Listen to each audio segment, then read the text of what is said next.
Did you catch this moment when Donald Trump was speaking this past week in Arizona? Because some of the Meidas Mighty did, and they said, Ben, you gotta roll it back.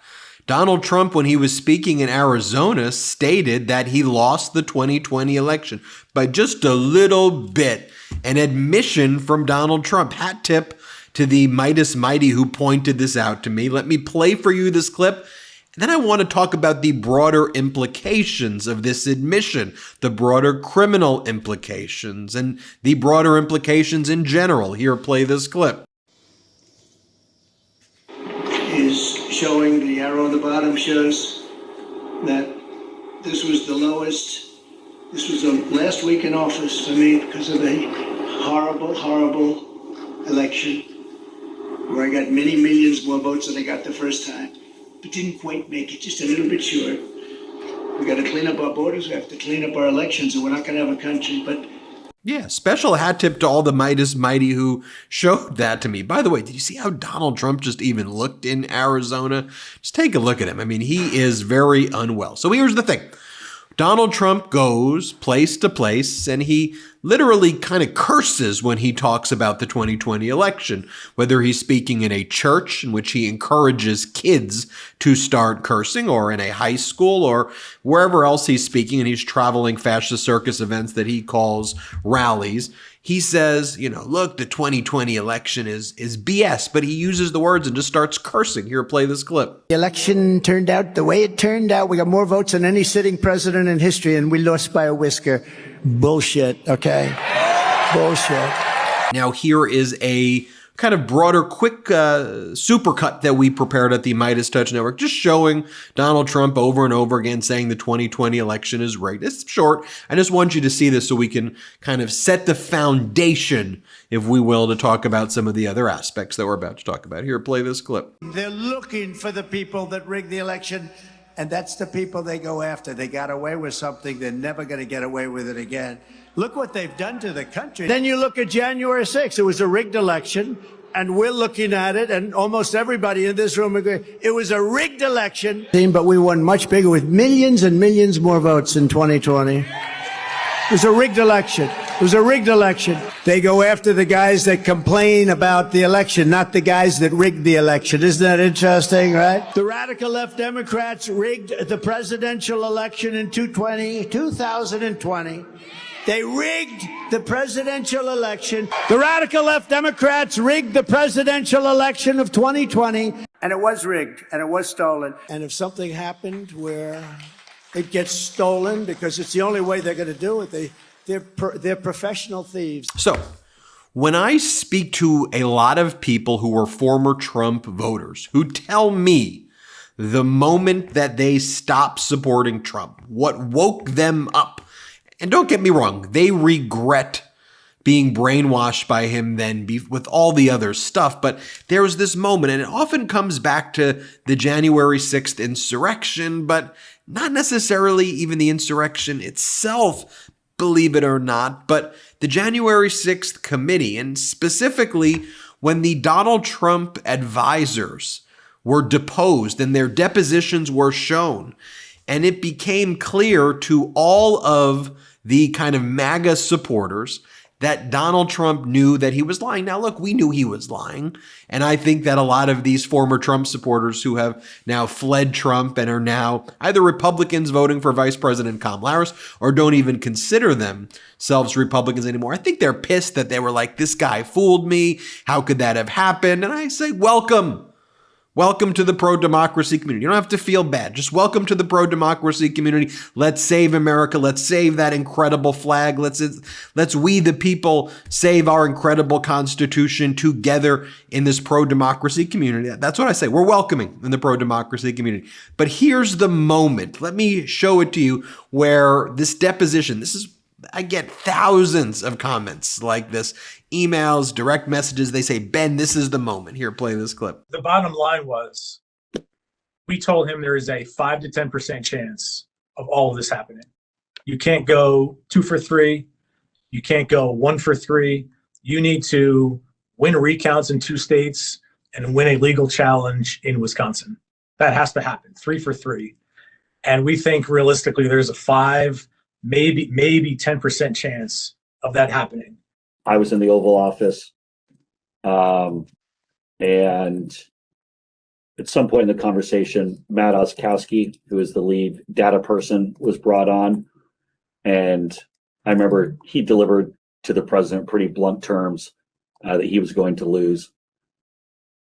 And that was based, Mr. Miller, on Matt and the data team's assessment of the sort of county by county, state by state results as reported?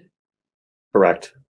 You know, after the election, as of November 7th, in your judgment, what were the chances of President Trump winning the election?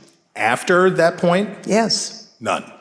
Is it accurate to say that at some point you urged President Trump to stop challenging the results of the 2020 presidential election? It's accurate to say that I believed past a certain point, once the appropriate legal challenges were pursued, that it was in everyone's best interest to focus on the accomplishments of the administration and preserve the president's legacy, rather than continue down a path which I believed was pointless. So now going back to that first clip that I showed you where Donald Trump admitted that he lost. I'll play it one more time just so you can see it. I want it to sink in. Here, play it one more time. Is showing the arrow on the bottom shows that this was the lowest. This was the last week in office for me because of a horrible, horrible election where I got many millions more votes than I got the first time, but didn't quite make it, just a little bit short. We got to clean up our borders. We have to clean up our elections, or we're not going to have a country. But so now when Donald Trump is doing events like this is real. I know corporate media, they're too busy. They're too busy holding focus groups with people who they claim are undecided, who post pro-Trump stuff, from like who post Trump's mugshot and say, "See you later, deep state." I know our corporate media is way too busy doing that, and maybe they're too busy doing like word trees or like word bubble things rather than reporting on the fact that Donald Trump is sending invitations for the J6th Awards Gala. Yep. Donald Trump is, well, Americans, in terms of our award ceremonies, if you're a sports fanatic, you may like the ESPYs, right? If you like TV and film, it may be the Emmys, film, the Oscars, music, the Grammys. Donald Trump, though, hosting the January 6th Awards, where they will be giving awards out for the most violent insurrectionist. What kind of awards are they giving out? This is real. They're giving out awards for the J6ers who invaded the Capitol and tried to overthrow free and fair elections. But, what's clear is that Donald Trump making that admission shows that he is, of course, aiding and abetting the criminality. Jack Smith, paging Jack Smith. Jack Smith's got a hearing coming up before Judge Tanya Chutkan on September 5th. That will become evidence by special counsel Jack Smith, who will say, look, here's another example of Donald Trump admitting it, having what's called the mens rea, which is the mental state when it comes to criminal prosecution. Intent, if you will, is that Donald Trump knows exactly what he's doing. And now he's holding an awards gala to praise the January 6th insurrectionists. Clearly, he knows what's going on. And by the way, did you notice that's why Fox cut their coverage of Trump? Because they were sued for this. Fox will lie and lie and lie. And for them, paying defamation lawsuits, it's a rounding error. It's part of their business model now, spread lies. But the moment they started going there, watch them cut the coverage. Play this clip. or under, the final gaps of the wall were about to be sealed. Then Kamala came in. We and are monitoring dismantled Donald every Trump. He single is at a border community just along the Arizona-Mexico border.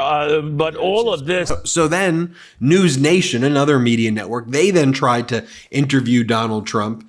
And so they're asking him questions. And Trump doesn't like the questions he's getting asked by News Nation. It's not a safe space for him.